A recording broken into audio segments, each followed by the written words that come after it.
situation est compliquée. Thomas Misraki, vous êtes au centre de Zaporijjia avec Axel Charles Messens à vos côtés. Bombardement dans la nuit, les Ukrainiens annoncent 17 morts et surtout sur des objectifs apparemment civils. Complètement civil. On est en périphérie de Zaporijjia, mais dans la ville de Zaporijjia, et ce sont des barres d'immeubles qui ont été frappées, des barres d'immeubles résidentiels. Je demandais à Axel Charles Messens de vous montrer ce qu'il reste, par exemple, de cet immeuble ici. Nous allons contourner tout cet immeuble et toute cette barre d'immeubles pour vous montrer l'ampleur des dégâts. C'est véritablement très impressionnant. Axel, si tu veux bien me suivre, on va passer par le côté gauche parce que nous n'avons pas le droit d'emprunter ce chemin-là qui est un chemin pour l'instant sécurisé par les forces de l'ordre et par les services de secours qui sont arrivés ici très tôt dans la nuit. On a vu des pompiers épuisés se reposer.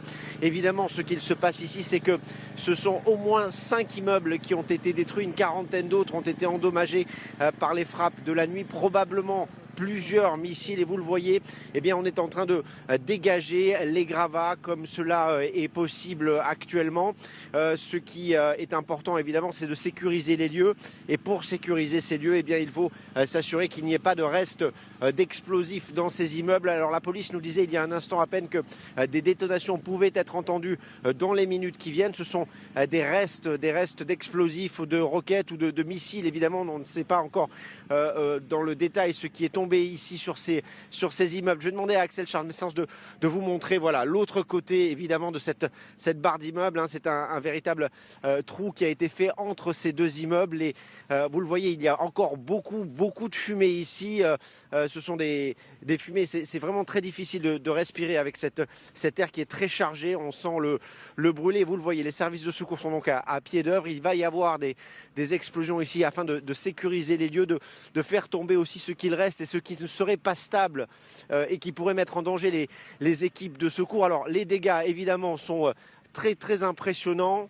Je vais demander à Axel Charles Messens de vous montrer tout cela, c'est très impressionnant. Il y a aussi des victimes, au moins 17 victimes pour l'instant. Il y a une quarantaine de blessés. Il y aurait des enfants parmi les victimes. Et vous le voyez ici, il n'y a rien autour. Je peux vous le dire parce que Zaporijjia, nous connaissons bien. Nous sommes venus ici plusieurs fois. Il n'y a pas de complexe militaire, il n'y a pas de caserne, il n'y a pas de ce qui pourrait ressembler à de l'armement caché par l'armée ukrainienne ici dans Zaporijjia. Ce sont véritablement des immeubles résidentiels qui sont ici. Alors vous le voyez, c'est un peu la consternation. Les gens qui sont ici sont arrivés cette nuit parce que la frappe a eu lieu cette nuit.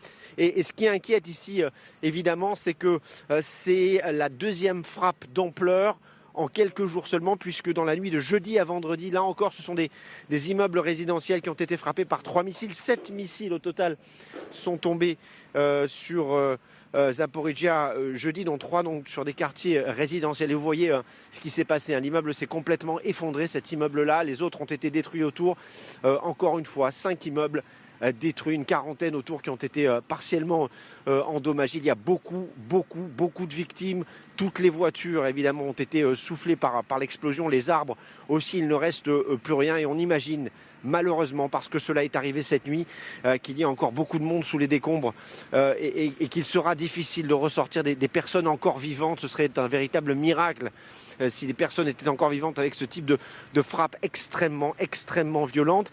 Nous sommes ici, pour vous donner un ordre d'idée, à une soixantaine de kilomètres à vol d'oiseau de la centrale nucléaire de Zaporijjia et de ses 6 réacteurs. C'est un motif d'inquiétude évidemment supplémentaire parce qu'il semblerait que depuis quelques jours, alors qu'ils sont menacés sur la plupart des fronts, que ce soit au nord, à l'est ou au sud, eh bien, les Russes aient décidé d'attaquer cette région. Les Russes qui ne contrôlent qu'une partie de la région de Zaporijjia, là où se trouve évidemment la centrale nucléaire, une centrale qui est à l'arrêt depuis le 11 septembre dernier, dont 2 réacteurs devaient être remis en fonctionnement dans les jours, en ce moment, et finalement ça n'a pas été le cas, puisque ces réacteurs sont toujours à l'arrêt. Ces réacteurs d'ailleurs ont été déconnectés du réseau. Ils sont alimentés depuis hier par des générateurs diesel et il y a 10 jours de carburant dans ces générateurs. Donc il faudra trouver une solution, soit reconnecter évidemment les réacteurs au réseau afin d'assurer leur refroidissement, soit remplir les générateurs de diesel de manière à ce qu'ils puissent continuer à fonctionner. En attendant, à 60 km de ces réacteurs, là où nous nous trouvons actuellement, vous le voyez, cette une scène véritablement de désolation, de chaos. Ce qui est impressionnant quand on arrive ici, pour tout vous dire, c'est le silence en fait. On entend les générateurs, on entend les engins de chantier. Mais je vais demander à Axel Charles Messens de vous montrer. Regardez, tout le monde regarde, tout le monde est hébété. Tout le monde est sidéré par l'ampleur des dégâts. C'est difficile de comprendre comment tout cela peut arriver en quelques secondes. Pourquoi cela arrive ici dans cette zone qui est absolument résidentielle. Il n'y a pas d'usine autour.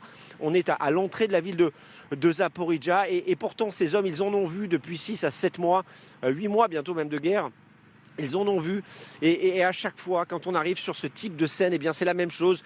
On est, tout ce temps qu'on est, sidéré par la violence, par la destruction, par l'odeur de mort qui règne ici, par l'odeur de brûlé. Voilà, ce sont les services de secours que vous voyez. Ils ont tous, pour la plupart, travaillé ici toute la nuit. À quelques centaines de mètres d'ici, il y a des camions de déblaiement qui sont déjà sur place. Et c'est un long travail qui va commencer à présent. D'abord, sécuriser les lieux, achever de faire tomber ce qui doit encore tomber parce que, évidemment, sans cela, les services de secours ne peuvent pas travailler. Et puis après, cette difficile recherche des corps, des cadavres, probablement pour la plupart vu l'ampleur des dégâts ici. C'est absolument sidérant d'arriver quelques heures seulement après une frappe pareille. Axel, retourne-toi s'il te plaît, qu'on puisse voir évidemment cet immeuble encore fumant, complètement détruit ici à Zaporijjia. Donc Zaporijjia frappé 2 fois en l'espace de 36 heures avec les conséquences que vous voyez. Très franchement, on n'arrive pas à s'habituer à ce genre de scène. Ce que vous voyez peut-être là sur les images